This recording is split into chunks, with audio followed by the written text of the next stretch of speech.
John McLaughlin, a guitar player that all guitar players should know, and I hope you do. Matter of fact, all musicians should know him. I remember how I discovered him. I think it was with the Tony Williams Lifetime. But then later, the real discovery was with the Mahavishnu Orchestra, or Mahavishnu Orchestra, depending on how you might want to pronounce that. John had his beginnings in 1942 in Yorkshire, England. Born to a musical family, his mother was actually a concert violinist. And so, as you could well imagine, at a very early age, young John studied the violin and the piano. Somewhere around 11 years old, he started interest in the guitar. And his chief influences at that time were Elvis Presley and the Ventures. I would imagine this was not a situation that pleased his mother with her classical inclinations. But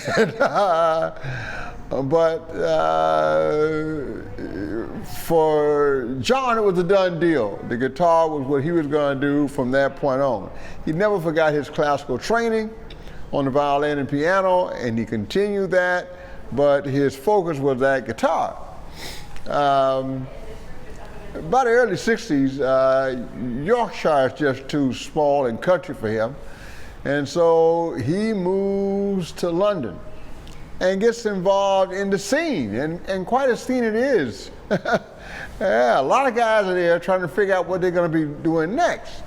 So he's giving lessons to young guitar players that need some help. And believe it or not, one of those young guitar players was a young Jimmy Page. Yeah, I know, it's right. The guy you all love from Led Zeppelin, John McLaughlin taught him. Okay, now you're starting to get a picture, right? Okay. Around the same time, he formed a band with Graham Bond and Jack Bruce and Ginger Baker. And they were actually playing bebop. What?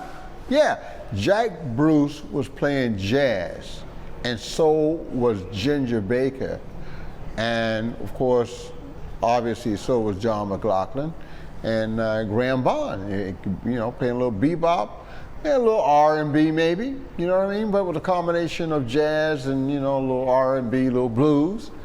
Later on, of course, as you know, Jack Bruce and Ginger Baker would become the bass player and the drummer for the 60s rock supergroup known as Cream, when they added a young Eric Clapton. So in the early 60s, all these guys are actually pursuing jazz, and John McLaughlin's on the scene, playing with them, guiding them, teaching some of them.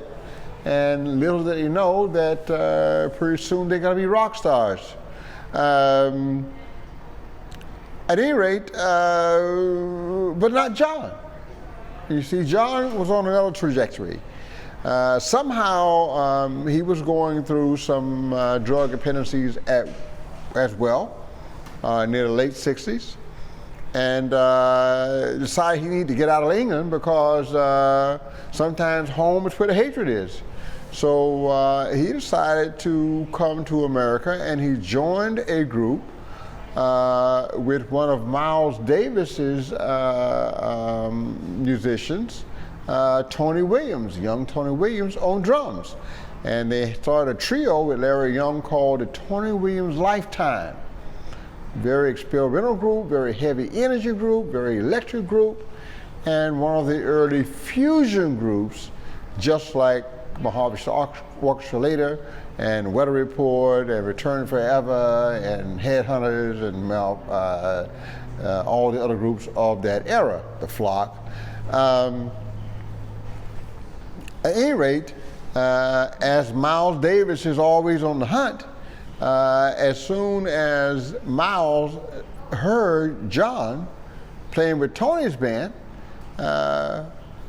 Miles had to have him. And so immediately, John is recruited to record in a silent way, which paved the way for the groundbreaking Bitches Brew, followed by On the Corner, and Jack Johnson prior to that. I think by the time Miles was doing Live Evil and those other extended recordings, live recordings,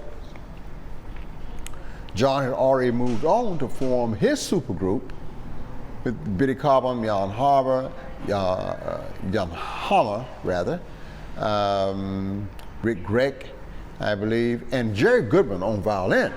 I find it amazing that when John formed his great fusion group, he had an electric violinist in it. So I guess his mother won after all. He kept that violin in his heart, and his greatest group, at least up to that point, included Jerry Goodman on violin. And that was a very powerful group. I mean, they blended jazz and fusion and Indian music.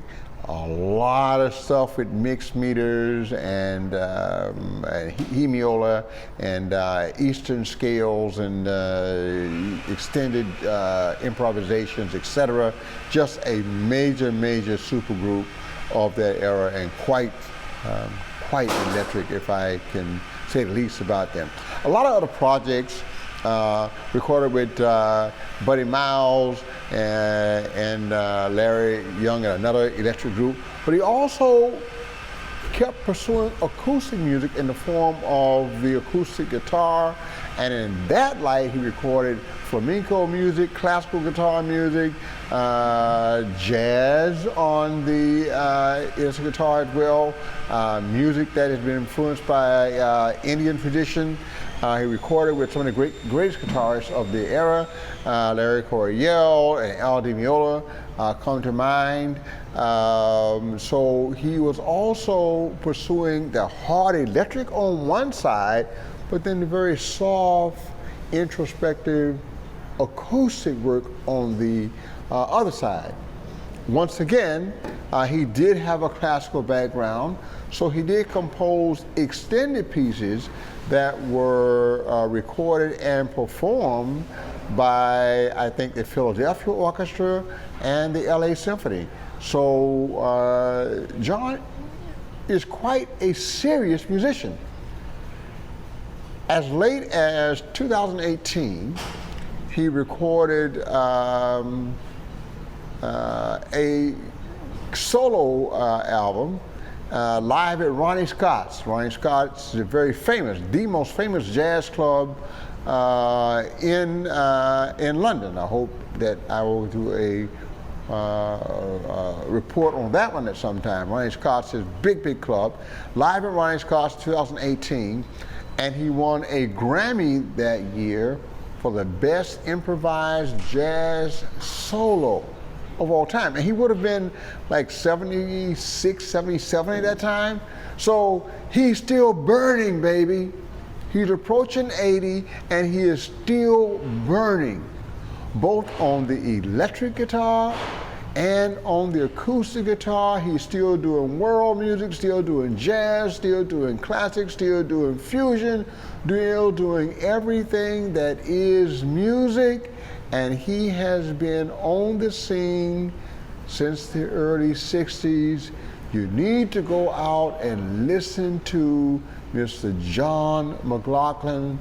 As Jeff Beck would tell you, he is probably the best guitar player on the planet. As Pat Metheny will tell you, John McLaughlin is the best guitar player in the world. That is high praise from two icons of the guitar, and if they feel that way, you should open your ears and go check out some John McLaughlin. Thank you very much.